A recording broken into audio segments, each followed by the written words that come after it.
നമസ്കാരം. 2026 വിഷു സംക്രമണം മകയിരം നക്ഷത്രക്കാർക്ക് എങ്ങനെ ഉണ്ടാകും എന്നാണ് ഈ വീഡിയോയിലൂടെ നോക്കുന്നത്. ഇടവക്കൂറിലും മിഥുനക്കൂറിലുമായി വ്യാപിച്ചു കിടക്കുന്ന മകയിരം നക്ഷത്രക്കാർക്ക് ഈ വർഷം ജീവിതത്തിൽ വലിയ മാറ്റങ്ങളുടെയും വഴിത്തിരിവുകളുടെയും ഒക്കെ കാലമാണ്.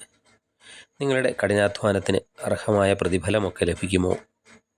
വിദേശ യാത്രയ്ക്കൊക്കെ ശ്രമിക്കുന്നവരാണെങ്കിൽ ആ യാത്രയൊക്കെ സഫലമാകുമോ? കുടുംബജീവിതമൊക്കെ എങ്ങനെയായിരിക്കും? സാമ്പത്തിക സ്ഥിതിയും ജോലിയുടെ അവസ്ഥയും ഒക്കെ എന്താകും എന്നതിനെപ്പറ്റിയെല്ലാം ഈ വീഡിയോയിലൂടെ വിശദമായി പരിശോധിക്കുന്നുണ്ട്. അതുപോലെ പരിഹാര മാർഗങ്ങൾ എന്തെല്ലാമാണ് ചെയ്യേണ്ടതെന്നും വീഡിയോയുടെ അവസാനം പറയുന്നുണ്ട്. അതിനാൽ വീഡിയോ മുഴുവനായും കാണാൻ ശ്രമിക്കുക. ചൊവ്വ അധിപനായ നക്ഷത്രമാണ് മകയിരം നക്ഷത്രം. അന്വേഷണ ബുദ്ധിയും വേഗതയും ഇവരുടെ ഒരു പ്രത്യേകതയാണ്. ഇടവക്കൂറിലും മകരക്കൂറിലുമായിട്ട് വരുന്ന നക്ഷത്രമാകിയാൽ ഒന്നിടവിട്ട സ്വഭാവങ്ങളും ചിലർക്കെങ്കിലും കാണാൻ സാധിക്കുന്നതാണ്. ആദ്യം മകയിര നക്ഷത്രക്കാരുടെ വിഷുഫലം അനുസരിച്ചുള്ള തൊഴിൽ എങ്ങനെ പോകും എന്ന് നോക്കാം. മകയിര നക്ഷത്രക്കാർക്ക് 2026 വിഷുഫലം അനുസരിച്ച് ഉള്ള തൊഴിൽ സ്ഥിതി വളരെ ആശാവഹം തന്നെയാണ്. പ്രത്യേകിച്ച് സർക്കാർ മേഖലയിലും സാങ്കേതിക രംഗത്തും ഒക്കെ പ്രവർത്തിക്കുന്നവർക്ക് അവർക്ക് പല അനുകൂലമായ മാറ്റങ്ങളും ഈ സമയത്ത് ഉണ്ടാകുന്നതാണ്. ഏറെ നാളായിട്ട് നിങ്ങൾ കാത്തിരുന്ന ഉത്തരവാദിത്തപ്പെട്ട സ്ഥാനങ്ങളിലേക്കുള്ള മാറ്റങ്ങളൊക്കെ ഈ വർഷം സംഭവിക്കാൻ സാധ്യതയും ഉണ്ട്. നിങ്ങളുടെ പ്രവർത്തനങ്ങൾ മേലുദ്യോഗസ്ഥരാൽ പ്രശംസിക്കപ്പെടുകയും ഔദ്യോഗിക രംഗത്തൊക്കെ കൂടുതൽ സ്വാധീനം ചെലുത്താൻ സാധിക്കുകയും ചെയ്യുന്നതാണ്. ജോലിയിലൊക്കെ പുതിയ ചാർജുകളൊക്കെ ഏറ്റെടുക്കേണ്ടതായും വരുന്നതാണ്. ഇത് തുടക്കത്തിലൊക്കെ നിങ്ങളുടെ ജോലിഭാരം ഒക്കെ വർദ്ധിപ്പിക്കും എങ്കിലും നിങ്ങളുടെ കരിയറിലെ വളർച്ചയ്ക്ക് ഇത് വലിയ അടിത്തറ തന്നെ ആകുന്നതാണ്. ചൊവ്വയുടെയൊക്കെ സ്വാധീനം കൂടുതൽ ഉള്ളതിനാൽ അല്പം കൂടുതൽ ധൃതിയൊക്കെ കാണിക്കുമെങ്കിലും ചിട്ടയായ പ്രവർത്തനത്തിലൂടെ ലക്ഷ്യങ്ങളൊക്കെ പൂർത്തീകരിക്കാൻ സാധിക്കുന്നതാണ്. പുതിയ ജോലിയൊക്കെ തേടുന്ന മകയിര നക്ഷത്രക്കാർക്ക് തങ്ങൾ ആഗ്രഹിച്ച മേഖലയിൽ തന്നെ അവസരങ്ങളൊക്കെ ലഭിക്കാനും സാധ്യതയുണ്ട്. പ്രത്യേകിച്ച് IT മേഖല, അതുപോലെ ഡിജിറ്റൽ മീഡിയ, അഡ്മിനിസ്ട്രേഷൻ എന്നീ മേഖലകളിലൊക്കെ ഉള്ളവർക്ക് മികച്ച ഓഫറുകളൊക്കെ തന്നെ ലഭിക്കുന്നതാണ്.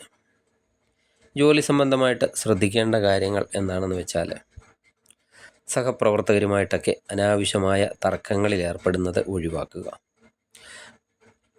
അതുപോലെ ജോലി സ്ഥലത്തെ രാഷ്ട്രീയം നിങ്ങളുടെ സമാധാനത്തെ ബാധിക്കാതെയും നോക്കേണ്ടതാണ്.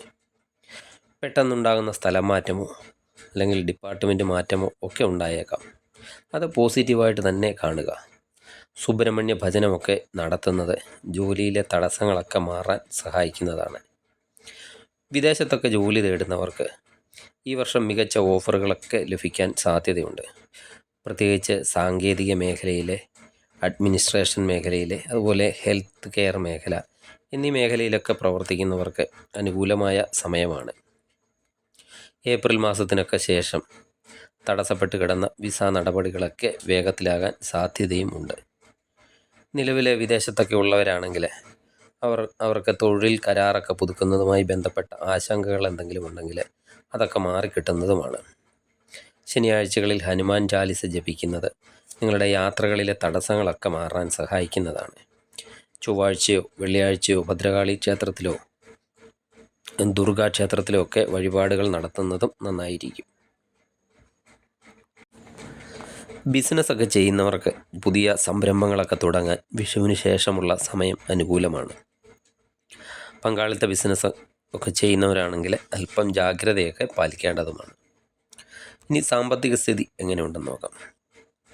സാമ്പത്തിക രംഗത്ത് സമ്മിശ്ര ഫലങ്ങളാണ് മകയിര നക്ഷത്രക്കാർക്ക് ഉണ്ടാകുന്നത്. നിങ്ങൾക്ക് വളരെ കാലമായിട്ട് കിട്ടാക്കടമായിട്ടൊക്കെ കിടന്നിരുന്ന തുകകളൊക്കെ അപ്രതീക്ഷിതമായി ലഭിക്കാൻ സാധ്യതയുണ്ട്.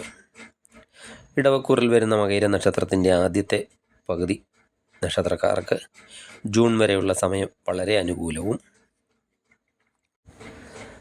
മിഥുനക്കൂറിൽ വരുന്ന അവസാനത്തെ പകുതി നക്ഷത്രക്കാർക്ക് ജൂണിന് ശേഷമുള്ള സമയവും സാമ്പത്തികമായിട്ടൊക്കെ വളരെയധികം ഗുണം ചെയ്യുന്നതാണ്. വസ്തുക്കളൊക്കെ വാങ്ങാനോ മറ്റോ ആലോചിക്കുന്നവർക്കാണെങ്കിൽ അനുകൂലമായ സമയമാണ്. അതുപോലെ ഓഹരി വിപണിയിലൊക്കെ താല്പര്യമുള്ളവരാണെങ്കിൽ അതൊക്കെ നല്ലതുപോലെ പഠിച്ചതിന് ശേഷമൊക്കെ നിങ്ങൾ നടത്തുന്ന നിക്ഷേപങ്ങൾ ലാഭകരമായി തന്നെ വർദ്ധിക്കുന്നതാണ്. വരുമാനമൊക്കെ കൂടുന്നതിനോടൊപ്പം തന്നെ വലിയ ചിലവുകളും ഈ വർഷം പ്രതീക്ഷിക്കണം. പുതിയ വീട് പണിയോട് അനുബന്ധിച്ച് ഉള്ള ചിലവുകളെ, അതുപോലെ വീടൊക്കെ പുതുക്കി പണിയുന്നതിനും ഒക്കെ വേണ്ടിയുള്ള പണം ചിലവാകലെ, അതുപോലെ പുതിയ വാഹനം വാങ്ങാനും ഒക്കെ ചിലർക്കൊക്കെ സാധിക്കുന്നതുമാണ്. പഴയ കടങ്ങളൊക്കെ വീട്ടാനും സാധിക്കുന്നതാണ്. മറ്റൊരാൾക്ക് വേണ്ടി സാമ്പത്തിക കാര്യങ്ങളിൽ ജാമ്യം നൽകുന്നത് ഈ വർഷം ഒഴിവാക്കേണ്ടതാണ്. അത് പിന്നീട് അല്ലെങ്കിൽ നിങ്ങൾക്ക് ബാധ്യതയാകാൻ സാധ്യതയുണ്ട്. ഈ കുടുംബജീവിതം എങ്ങനെയുണ്ടെന്ന് നോക്കാം. കുടുംബത്തിൽ സമാധാനമൊക്കെ നിലനിൽക്കുന്ന സമയമാണ്. കുട്ടികളുടെയൊക്കെ ഉന്നത പഠന കാര്യങ്ങളിൽ സന്തോഷകരമായ വാർത്തകളൊക്കെ കേൾക്കാൻ സാധിക്കുന്നതാണ്. വിവാഹ കാര്യങ്ങളിലൊക്കെ തീരുമാനമാകാതെയൊക്കെ നിന്നവരാണെങ്കിൽ 2026 പകുതിയോടെ അനുകൂലമായ ആലോചനകളൊക്കെ വരുന്നതാണ്. പഴയ സുഹൃത്തുക്കളെയൊക്കെ കണ്ടുമുട്ടാനും അതുവഴി പുതിയ ബന്ധങ്ങളൊക്കെ രൂപപ്പെടാനും സാധ്യതയൊക്കെ ഉണ്ട്. ജീവിത പങ്കാളിയുടെ ആരോഗ്യകാര്യത്തിൽ പ്രത്യേകിച്ച് ശ്രദ്ധ നൽകേണ്ടതാണ്. ഇനി പഠിക്കുന്ന വിദ്യാർത്ഥികൾക്ക് എങ്ങനെ ഉണ്ടാകും എന്ന് നോക്കാം. മത്സര പരീക്ഷകളിലൊക്കെ തയ്യാറെടുക്കുന്നവരാണെങ്കിൽ അവർക്കൊരു മികച്ച വിജയം തന്നെ കൈവരിക്കാൻ സാധിക്കുന്നതാണ്. എന്നാൽ നിങ്ങൾ അമിത ആത്മവിശ്വാസമൊക്കെ ഒഴിവാക്കി ചിട്ടയായ രീതിയിലൊക്കെ പഠനം മുന്നോട്ടൊക്കെ കൊണ്ടുപോകേണ്ടതാണ്. ടെക്നിക്കൽ മേഖലയിലും മെഡിക്കൽ മേഖലയിലും ഒക്കെ പഠിക്കുന്നവർക്ക് ഈ വർഷം കൂടുതൽ നേട്ടങ്ങളൊക്കെ കൊയ്യാൻ സാധിക്കുന്നതാണ്. ചൊവ്വയുടെയൊക്കെ സ്വാധീനം കൂടുതലുള്ളതിനാൽ മനസ്സ് പെട്ടെന്നൊക്കെ ചഞ്ചലപ്പെടാൻ സാധ്യതയുണ്ട്. മൊബൈൽ ഫോണ്, സോഷ്യൽ മീഡിയ തുടങ്ങിയവ പഠനത്തെ ബാധിക്കാതെയും ശ്രദ്ധിക്കേണ്ടതാണ്. വ്യാഴാഴ്ചകളിൽ ദക്ഷിണാമൂർത്തി മന്ത്രങ്ങൾ ജപിക്കുന്നത് ബുദ്ധിശക്തിയും ഏകാഗ്രതയും ഒക്കെ വർദ്ധിപ്പിക്കുന്നതാണ്. ഒരു പഠനമുറിയിൽ സരസ്വതി ദേവിയുടെ ചിത്രമൊക്കെ വയ്ക്കുന്നത്, അതുപോലെ നിത്യവും വന്ദിക്കുന്നത് ഒക്കെ വളരെയധികം നല്ലതാണ്. ഇനി മകയിര നക്ഷത്രക്കാർ ആരോഗ്യപരമായി ശ്രദ്ധിക്കേണ്ട കാര്യങ്ങൾ എന്താണെന്ന് നോക്കാം. നട്ടെല്ല്, കഴുത്ത്, അതുപോലെ സന്ധികൾ എന്നിവയുമായിട്ടൊക്കെ ബന്ധപ്പെട്ട് ചെറിയ വേദനകളൊക്കെ വരാൻ സാധ്യതയുണ്ട്. ഭക്ഷണ കാര്യങ്ങളൊക്കെ നിയന്ത്രിക്കേണ്ടതാണ്. പുറത്തു നിന്നുള്ള ഭക്ഷണങ്ങളൊക്കെ പരമാവധി ഒഴിവാക്കേണ്ടതാണ്. ഒരു വാഹനം കൈകാര്യം ചെയ്യുന്നവരെ വാഹനം കൈകാര്യം ചെയ്യുമ്പോഴും സാഹസിക പ്രവർത്തികളിലൊക്കെ ഏർപ്പെടുമ്പോഴും ശ്രദ്ധിക്കേണ്ടതാണ്. മകയിര നക്ഷത്രക്കാരായ സ്ത്രീകൾ ഹോർമോൺ സംബന്ധമായ വ്യതിയാനങ്ങളൊക്കെ ഉണ്ടെങ്കിൽ തീർച്ചയായും ഈ സമയത്തൊരു ഡോക്ടറെ കാണേണ്ടതാണ്. തിങ്കളാഴ്ചകളിൽ ശിവക്ഷേത്രത്തിൽ ഇളനീർ അഭിഷേകമൊക്കെ നടത്തുന്നത് നിങ്ങൾക്ക് ശാരീരിക അസ്വസ്ഥതകൾ എന്തെങ്കിലും ഉണ്ടെങ്കിൽ അത് മാറുന്നതിന് സഹായിക്കുന്നതാണ്. ഇനി എന്തൊക്കെ ദോഷപരിഹാരങ്ങളാണ് ചെയ്യേണ്ടത് എന്ന് നോക്കാം. ചൊവ്വാഴ്ചകളിൽ സുബ്രഹ്മണ്യ സ്വാമി ക്ഷേത്ര ദർശനം നടത്തുക. അതുപോലെ മകയിര നക്ഷത്രം മാസത്തിൽ വരുന്ന ദിവസം വീട്ടിൽ നെയ്വിളക്കൊക്കെ കൊളുത്തി ലളിതാ സഹസ്രനാമം ജപിക്കുക. സാമ്പത്തിക തടസ്സങ്ങളൊക്കെ മാറാൻ ബുധനാഴ്ചകളിൽ പച്ച പയർ ദാനം ചെയ്യുന്നത് ഉത്തമമാണ്. ചുരുക്കത്തിൽ ചെറിയ പ്രതിസന്ധികളൊക്കെ ഉണ്ടെങ്കിലും ആത്മവിശ്വാസത്തോടെയൊക്കെ മുന്നേറിയാൽ വിജയം സുനിശ്ചിതമായ ഒരു വർഷമാണ് മകയിര നക്ഷത്രക്കാർക്ക്. എല്ലാവർക്കും ഐശ്വര്യപൂർണമായ ഒരു വിഷു ആശംസിക്കുന്നു. ഈ വീഡിയോ നിങ്ങൾക്ക് ഉപകാരമായാൽ വീഡിയോ ലൈക്ക് ചെയ്യാനും മറ്റുള്ളവർക്ക് ഷെയർ ചെയ്യാനും മറക്കരുത്.